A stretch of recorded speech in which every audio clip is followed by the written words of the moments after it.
After discussing the forfeiture of shares, I would like to continue with the reissue of the shares and the surrender of shares.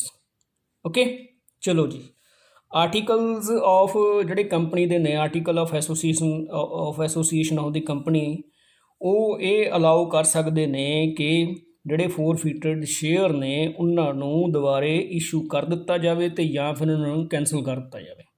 So it is up to the company whether it decides the either way, either to reissue or to cancel the such shares. Okay, ਜੇ ਇਸ ਤਰ੍ਹਾਂ ਕਰਕੇ reissue ਕਰ ਦਿੱਤਾ ਜਾਂਦਾ, ਜੇ cancel ਹੋ ਗਏ ਫਿਰ ਤਾਂ ਕੋਈ ਪ੍ਰੋਬਲਮ ਹੀ ਨਹੀਂ, ਉਹ ਤਾਂ ਖਤਮ ਹੋ ਗਏ। ਠੀਕ ਹੈ ਜੀ। ਜੇ ਕਿਸੇ ਹੋਰ ਪਰਸਨ ਨੂੰ ਇਹ ਇਸ਼ੂ ਕੀਤੇ ਜਾਂਦੇ ਹਨ ਤਾਂ ਇਹ ਬੋਰਡ ਦੀ ਜਿਹੜੀ ਡਿਸਕ੍ਰਿਸ਼ਨਰੀ ਪਾਵਰ ਹੈਗੀ ਆ, ਬੋਰਡ ਉਹਨੂੰ ਵਰਤ ਕੇ ਹੀ ਇਸ਼ੂ ਕਰ ਸਕਦਾ। ਸੋ discretionary power vests with the board of director to decide either to reissue the such kind of the shares or to cancel these. Okay, so it is up to the board of directors. Generally, when such shares are issued, they are issued at discount. ਠੀਕ ਹੈ ਜੀ। Parties ਨੂੰ, ਜਿਹੜੀ ਨਵੀਂ prospective party ਹੈਗੀ ਆ, ਉਹ share holder ਹੈਗਾ, ਉਹਨੂੰ ਇਹ ਮੌਕਾ ਦਿੱਤਾ ਜਾਂਦਾ ਹੈ ਕਿ ਤੂੰ ਇਹਨੂੰ ਖਰੀਦ ਲਾ ਅਤੇ ਅਸੀਂ ਤੈਨੂੰ ਡਿਸਕਾਊਂਟ ਦੇਵਾਂਗੇ ਇਹਦੇ ਵਿੱਚ। ਠੀਕ ਹੈ ਜੀ। After money due is recovered from the new allottee, the company execute the transfer deed and issue a share certificate. ਜਦੋਂ ਨਵੇਂ ਸ਼ੇਅਰ ਹੋਲਡਰ ਨੇ, ਠੀਕ ਹੈ, ਇਸ ਸ਼ੇਅਰ ਨੂੰ ਖਰੀਦ ਲਿਆ ਤਾਂ ਉਹਨੂੰ ਇੱਕ ਸ਼ੇਅਰ ਸਰਟੀਫਿਕੇਟ ਵੀ ਇਸ਼ੂ ਕਰਕੇ ਦਿੱਤਾ ਜਾਂਦਾ ਹੈ।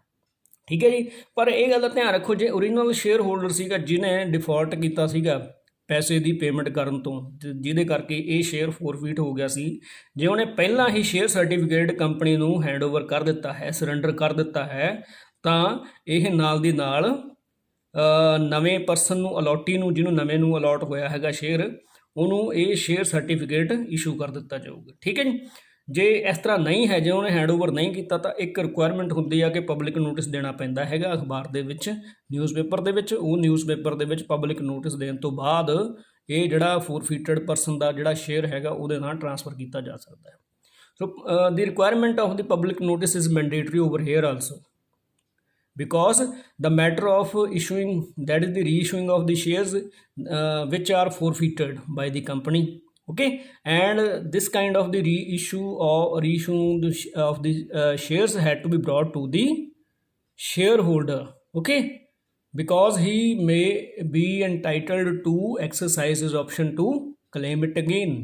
ਸੋ ਉਹਦੇ ਨੋਟਿਸ ਦੇ ਵਿੱਚ ਇਹ ਲਿਆਉਣਾ ਲਾਜ਼ਮੀ ਹੁੰਦਾ, ਜਿਹਦੇ ਕਰਕੇ ਪਬਲਿਕ ਨੋਟਿਸ ਦੇਣਾ ਲਾਜ਼ਮੀ ਹੈ। ਠੀਕ ਹੈ ਜੀ। ਪਰ ਜੇ ਉਹਨੇ ਆਪ ਹੀ ਹੈਂਡਓਵਰ ਕਰਤਾ, ਸਰੈਂਡਰ ਕਰਤਾ ਸ਼ੇਅਰ ਸਰਟੀਫਿਕੇਟ ਨੂੰ, ਫਿਰ ਉੱਥੇ ਇਹੋ ਜਿਹੀ ਕੋਈ ਲੋੜ ਨਹੀਂ ਹੈਗੀ, ਤਾਂ ਕੰਪਨੀ ਜਿਹੜੀ ਹੈਗੀ ਆ ਉਹ ਆਪ ਹੀ ਅਲੋਟੀ ਨੂੰ ਸ਼ੇਅਰ ਸਰਟੀਫਿਕੇਟ ਟਰਾਂਸਫਰ ਕਰ ਸਕਦੀ ਹੈ। ਸੈਕਸ਼ਨ 92 ਹੈਗਾ ਇੱਕ ਕੰਪਨੀਜ਼ ਐਕਟ ਦਾ 2013 ਦਾ, ਉਹਦੇ ਵਿੱਚ ਇਹ ਗੱਲ ਦੱਸੀ ਗਈ ਹੈ ਕਿ ਜਿਹੜੀ ਇੱਕ ਐਨੂਅਲ ਰਿਟਰਨ ਹੁੰਦੀ ਆ, ਠੀਕ ਹੈ ਜੀ, ਜਿਹਨੂੰ ਆਪਾਂ ਰਜਿਸਟਰ ਆਫ ਕੰਪਨੀਜ਼ ਨੂੰ ਹੈਂਡਓਵਰ ਕਰਦੇ ਆ, ਉਹਨੂੰ ਪਹੁੰਚਦੀ ਕਰਦੇ ਆ ਇਹ ਐਨੂਅਲ ਰਿਟਰਨ, ਉਹਦੇ ਨਾਲ ਇੱਕ ਡਾਕੂਮੈਂਟ ਹੋਰ ਵੀ ਮਤਲਬ ਕਿ ਇਹਦੇ ਨਾਲ ਅਟੈਚ ਕੀਤਾ ਜਾਂਦਾ ਹੈਗਾ। ਠੀਕ ਹੈ। ਉਹਦੇ ਵਿੱਚ ਇਹ ਗੱਲ ਦੱਸੀ ਜਾਂਦੀ ਹੈਗੀ ਆ ਕਿ ਕਿੰਨੇ ਸ਼ੇਅਰ ਜਾਂ ਕਲਾਸ ਆਫ ਸ਼ੇਅਰ ਜਿਹੜੇ ਹੈਗੇ ਆ ਉਹ ਕੰਪਨੀ ਦੇ ਵੱਲੋਂ ਫੋਰਫੀਟ ਕੀਤੇ ਗਏ ਆ। ਠੀਕ ਹੈ। ਅਤੇ ਉਹਦੀ ਟੋਟਲ ਅਮਾਊਂਟ ਜਿਹੜੀ ਹੈਗੀ ਆ ਉਹ ਰੀਅਲਾਈਜ਼ ਕੀਤੀ ਗਈ ਹੈ, ਪ੍ਰਾਪਤ ਕੀਤੀ ਗਈ ਹੈਗੀ, ਉਹ ਕਿੰਨੀ ਆ। ਠੀਕ ਹੈ ਜੀ। ਇਹ ਹੈ।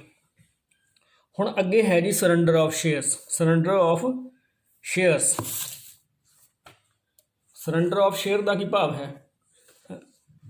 ਸਰੈਂਡਰ ਆਫ ਸ਼ੇਅਰ ਤੋਂ ਭਾਵ ਹੈ ਸ਼ੇਅਰ ਨੂੰ ਸਰੈਂਡਰ ਕਰ ਦੇਣਾ। ਠੀਕ ਹੈ। ਕਿਸੇ ਦੂਜੇ ਬੰਦੇ ਦੇ ਹਵਾਲੇ ਕਰ ਦੇਣਾ। ਠੀਕ ਹੈ ਜੀ।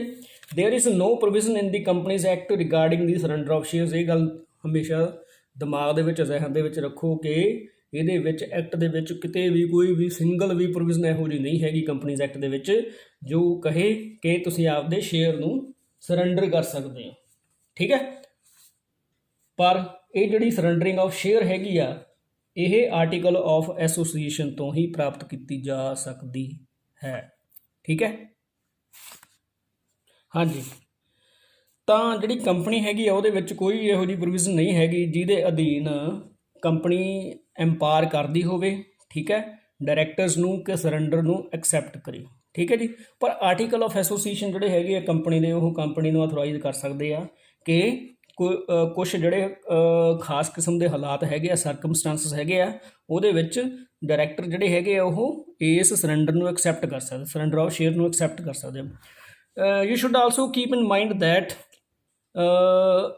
surrender may be taken as a shortcut method to the forfeiture। ਠੀਕ ਹੈ ਜੀ, ਸਰੈਂਡਰ ਤੇ ਫੋਰਫੀਚਰ ਦੇ ਵਿੱਚ ਇਹ ਫਰਕ ਹੈ, ਸਰੈਂਡਰ ਤੇ ਫੋਰਫੀਚਰ ਦੇ ਵਿੱਚ ਇਹੀ ਫਰਕ ਹੈ, ਜਦੋਂ ਕਿ ਫੋਰਫੀਚਰ ਜਿਹੜਾ ਹੈ, ਠੀਕ ਹੈ, ਉਹ ਕੰਪਨੀ ਆਪ ਕਰਦੀ ਹੈਗੀ ਕਿਸੇ ਦੇ ਸ਼ੇਅਰ ਨੂੰ, ਸ਼ੇਅਰ ਹੋਲਡਰ ਦੇ ਨੂੰ, ਤੇ ਜਿਹੜਾ ਸਰੈਂਡਰ ਹੈ ਉਹ ਵੋਲੰਟਰੀ ਆਫ ਦਾ ਐਕਟ ਹੁੰਦਾ ਹੈ share holder the, that I am not able to pay the amount, so that's why I want to make the surrender of the shares। Okay, ਤੇ common feature ਇਹ ਆ ਦੋਹਾਂ ਦੇ ਵਿੱਚ ਕਿ ਦੋਹਾਂ ਦੇ ਨਾਲ ਜਿਹੜੀ ਮੈਂਬਰਸ਼ਿਪ ਹੈਗੀ ਹੈ ਕੰਪਨੀ ਦੇ ਵਿੱਚ ਉਹ ਖਤਮ ਹੋ ਜਾਂਦੀ ਹੈ। ਠੀਕ ਹੈ, the directors may accept the surrender of shares only under the circumstances which would justify the forfeiture of shares।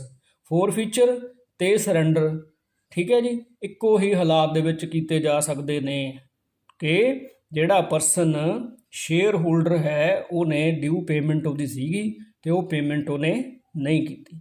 ਠੀਕ ਹੈ ਜੀ, so surrender as well as forfeiture may be exercised under the circumstances when the shareholder makes the default and in making the payment of the balance amount toward the company। okay, so that's why it is known as shortcut to that of the forfeiture। ठीक है जी, so this is clear from this it is evident that both of these surrender as well as the forfeiture results into the termination of the membership toward the company of the shareholder। so next topic which we are discussing today is the lien on shares। lien means right to possess a property unless due amount or debt has been paid। okay, so lien may be either equitable or it may be creature of the statute or under a contract। so far as the creature of contract is concerned, it is created under the provisions of the Contract Act, Indian Contract Act of 1872 from section 171 onwards। so it is a right in respect to possess a property। okay, a lien on shares is in the nature of the contractual one। okay, ਜਿਹੜਾ share ਦੇ ਉੱਪਰ ਆਪਾਂ ਲੀਅਨ exercise ਕਰਦੇ ਹੈਗੇ ਆ ਉਹ contract ਤੋਂ ਬਣਿਆ ਹੋਇਆ ਹੈ। ਠੀਕ ਹੈ, it is contractual in nature and arising from the contract contained in the articles of the company. ਤੇ ਇਹ ਜਿਹੜਾ ਆਪਾਂ ਕਹਿ ਸਕਦੇ ਹਾਂ ਵੀ ਲੀਅਨ ਹੈ, ਇਹ ਆਰਟੀਕਲ ਆਫ ਐਸੋਸੀਏਸ਼ਨ ਦੇ ਵਿੱਚੋਂ ਆਪਾਂ ਨੂੰ ਪਾਵਰ ਇਹਦੀ ਪ੍ਰਾਪਤ ਹੁੰਦੀ ਹੈ। ਠੀਕ ਹੈ ਜੀ, ਕੀ ਹੁੰਦਾ ਹੈ, a company doesn't have lien on the shares of its members, okay, unless it has been expressly conferred। such power has been expressly conferred on the in the share ਕੀ ਕਹਿ ਸਕਦੇ ਹਾਂ article of association। okay, so article of association is the prime source to give the power in respect of the making the lien on shares। a company is free to provide in its articles।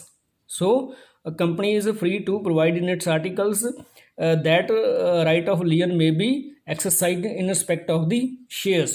okay, a company loses its rights on the shares if the transfer of the shares which are subject to the lien is registered by it। ਠੀਕ ਹੈ ਜੀ, ਜੇਕਰ ਕਿਸੇ share ਦੇ ਉੱਪਰ ਲੀਅਨ ਹੈ, ਠੀਕ ਹੈ, ਪਰ ਕੰਪਨੀ ਨੈਗਲੀਜੈਂਟਲੀ ਉਸ ਸ਼ੇਅਰ ਨੂੰ ਟਰਾਂਸਫਰ ਕਰ ਦਿੰਦੀ ਹੈ ਕਿਸੇ ਦੂਜੇ ਦੇ ਨਾਂ 'ਤੇ, ਤਾਂ ਇਹਦਾ ਮਤਲਬ ਇਹ ਹੋਊਗਾ ਕਿ ਲੀਅਨ ਦਾ ਅਧਿਕਾਰ ਖਤਮ ਹੋ ਚੁੱਕਿਆ ਹੈ। Okay, this is why the articles of the company generally empower the company to refuse the registration of the transfer on the share which are subject to lien। so that's why ਇਸ ਗੱਲ ਕਰਕੇ ਹੀ article ਦੇ ਵਿੱਚ ਕਈ ਵਾਰੀ ਇਹ ਗੱਲ ਲਿਖ ਦਿੱਤੀ ਜਾਂਦੀ ਹੈ ਕਿ ਜੋ ਜਿਹੜੇ ਆਪਣੇ ਸ਼ੇਅਰਸ ਹੋਣਗੇ ਜਿਨ੍ਹਾਂ ਦੇ ਉੱਪਰ ਲੀਅਨ ਦਾ ਅਧਿਕਾਰ ਕੰਪਨੀ ਐਕਸਰਸਾਈਜ਼ ਕਰ ਰਹੀ ਹੈ, ਠੀਕ ਹੈ, ਉਹਦੇ ਸੰਬੰਧ ਦੇ ਵਿੱਚ ਕੋਈ ਵੀ ਟਰਾਂਸਫਰ ਨਹੀਂ ਕੀਤੀ ਜਾਊਗੀ। ਠੀਕ ਹੈ ਜੀ, ਸੋ ਲੀਅਨ ਇੱਕ ਇਸ ਤਰ੍ਹਾਂ ਦਾ ਤਰੀਕਾ ਹੈ, ਢੰਗ ਹੈ, ਮੈਥਡ ਹੈ ਜਿਹਦੇ ਰਾਹੀਂ ਜਿਹੜੀ ਅਮਾਊਂਟ ਬਕਾਇਆ ਹੈਗੀ ਆ ਸ਼ੇਅਰ ਹੋਲਡਰ ਦੇ ਵੱਲੋਂ ਉਹਦੇ ਤੋਂ ਰਿਕਵਰ ਕੀਤੀ ਜਾ ਸਕਦੀ ਆ। ਠੀਕ ਹੈ, ਠੀਕ ਹੈ ਜੀ, a company is free to provide in its articles, ਕਿ ਇਹ ਇਸ ਤਰ੍ਹਾਂ ਹੋ ਸਕਦਾ ਹੈ। ਓਕੇ, ਪਰ ਇੱਥੇ ਇੱਕ ਗੱਲ ਧਿਆਨ ਦੇ ਵਿੱਚ ਰੱਖਣ ਯੋਗ ਇਹ ਹੈ ਕਿ ਜਿਹੜੀ ਬਾਰ ਆਫ ਲਿਮਿਟੇਸ਼ਨ ਹੈ, ਲਿਮਿਟੇਸ਼ਨ ਐਕਟ ਬਣਿਆ ਹੋਇਆ ਹੈ ਆਪਣਾ 1963 ਦਾ, ਠੀਕ ਹੈ ਜੀ। ਉਹਦੇ ਅਧੀਨ ਬਾਰ ਲਾਈ ਗਈ ਹੈਗੀ ਆ ਕਿ ਕੁਛ ਨਿਸ਼ਚਿਤ ਸਮੇਂ ਨਿਸ਼ਚਿਤ ਸਮੇਂ ਦੇ ਬੀਤਣ ਤੋਂ ਬਾਅਦ ਜਿਹੜੀ ਰੈਮੇਡੀ ਹੈਗੀ ਆ ਉਹ ਲਾਅ ਪ੍ਰੋਵਾਈਡ ਨਹੀਂ ਕਰਦਾ। ਇਹਦਾ ਮਤਲਬ ਇਹ ਹੈ ਇਕੱਲੀ ਰੈਮੇਡੀ ਜਿਹੜੀ ਹੈਗੀ ਆ ਉਹ ਰੁਕੀ ਗਈ ਹੁੰਦੀ ਆ, ਰਿਲੀਫ ਰੁਕੀ ਗਈ ਹੁੰਦੀ ਆ, ਪਰ ਰਾਈਟ ਜਿਹੜਾ ਹੈਗਾ ਉਹ ਸਟਿਲ ਸਬਸਿਸਟ ਕਰਦਾ ਹੁੰਦਾ, ਐਗਜ਼ਿਸਟ ਕਰਦਾ ਹੁੰਦਾ in the eyes of the law, but law doesn't allow it to be redressed by its forum. Okay, ਚਲੋ ਇਸ ਤਰ੍ਹਾਂ ਹੁੰਦਾ ਹੈ ਕਿ ਲਾਅ ਜਿਹੜਾ ਹੈਗਾ ਉਹਨੂੰ ਅਲਾਓ ਨਹੀਂ ਕਰਦਾ ਕਿ ਉਹ ਆਗਿਆ ਦਿੱਤੀ ਜਾਵੇ ਪਰਸਨ ਨੂੰ ਕਿ ਉਹ ਆਪਦੀ ਰੈਮੇਡੀ ਨੂੰ ਪ੍ਰਾਪਤ ਕਰ ਸਕੇ। So remedy has been barred, right remains intact. So ਜੇ ਇੱਥੇ ਲੀਅਨ ਦਾ ਅਧਿਕਾਰ ਹੈ ਤੇ ਜੇ ਟਾਈਮ ਆਫ ਲਿਮਿਟੇਸ਼ਨ ਵੀ ਪਾਸ ਹੋ ਚੁੱਕਿਆ ਹੈ, ਬਾਰ ਲੱਗ ਚੁੱਕੀ ਹੈ, ਰੁਕਾਵਟ ਲੱਗ ਚੁੱਕੀ ਹੈ, ਰਿਸਟ੍ਰਿਕਸ਼ਨ ਲੱਗ ਚੁੱਕੀ ਹੈ, ਤਾਂ ਵੀ with the help of the lien the balance amount may be recovered. Okay, ਆ ਦੇਖੋ, there is no bar of the limitation on the debt in respect of the which the lien exists. Okay, therefore if the article so provide, the lien can be enforced otherwise than through the court, it may be enforced other than by the court। Court ਦੇ ਰਾਹੀਂ ਨਹੀਂ, ਕਿਸੇ ਹੋਰ ਢੰਗ ਦੇ ਨਾਲ ਲੀਅਨ ਨੂੰ enforce ਕਰਵਾਇਆ ਜਾ ਸਕਦਾ ਹੈ। thus the law of the limitation bar only the remedy, okay, through a code, but does not extinguish or destroy the debt if it can be realized by reinforcing the lien through the sale or any other means. ਕਿਸੇ ਹੋਰ ਢੰਗ ਦੇ ਨਾਲ ਜੇ ਕੋਈ ਕਰਜ਼ੇ ਦੀ ਪ੍ਰਾਪਤੀ ਕੀਤੀ ਜਾ ਸਕਦੀ ਹੈ ਤਾਂ ਪਰਸਨ ਕਰ ਸਕਦਾ ਹੈ, ਪਰ ਕੋਰਟ ਹੈਲਪ ਨਹੀਂ ਕਰੂਗੀ। Court will not interpose, court will not interfere and will not provide any kind of the remedy in recovering the balance amount of the debt. So ਮੈਨੂੰ ਹੋਪ ਹੈ, ਮੈਨੂੰ ਉਮੀਦ ਹੈ ਕਿ ਜਿਹੜੇ ਅੱਜ ਆਪਾਂ ਟੌਪਿਕ ਕੀਤੇ ਆ ਉਹ ਤੁਹਾਨੂੰ ਸਮਝ ਆਏ ਹੋਣਗੇ। Lien on shares, forfeiture of shares, call on shares. ਠੀਕ ਹੈ ਜੀ, ਕਾਲ ਔਨ ਸ਼ੇਅਰਸ 'ਤੇ ਤੁਹਾਨੂੰ ਵੱਡਾ ਸਵਾਲ ਆ ਸਕਦਾ, ਲੀਅਨ ਅਤੇ ਰੀਇਸ਼ੂਇੰਗ ਆਫ ਦੀ ਸ਼ੇਅਰ ਅਤੇ ਫੋਰਫੀਚਰ ਆਫ ਦੀ ਸ਼ੇਅਰ, ਇਹਨਾਂ ਨੂੰ ਕਲੱਬ ਕਰਕੇ ਵੱਡਾ ਪੁੱਛਿਆ ਜਾ ਸਕਦਾ ਸਵਾਲ। Long type of question may be asked, and if we take all these topics individually, then they may be asked in the form of the short notes। so ਇਹਨੂੰ ਇਸ ਢੰਗ ਨਾਲ ਪ੍ਰਪੇਅਰ ਕਰ ਲਓ ਕਿ ਲੌਂਗ ਵੀ ਤੁਹਾਡਾ ਕੁਐਸਚਨ ਜਿਹੜਾ ਹੈਗਾ ਉਹ ਕਵਰ ਹੋਵੇ ਅਤੇ ਸ਼ਾਰਟ ਵੀ ਕਵਰ ਹੋਵੇ। ਠੀਕ ਹੈ ਜੀ, ਚਲੋ, ਥੈਂਕ ਯੂ ਸੋ ਮੱਚ।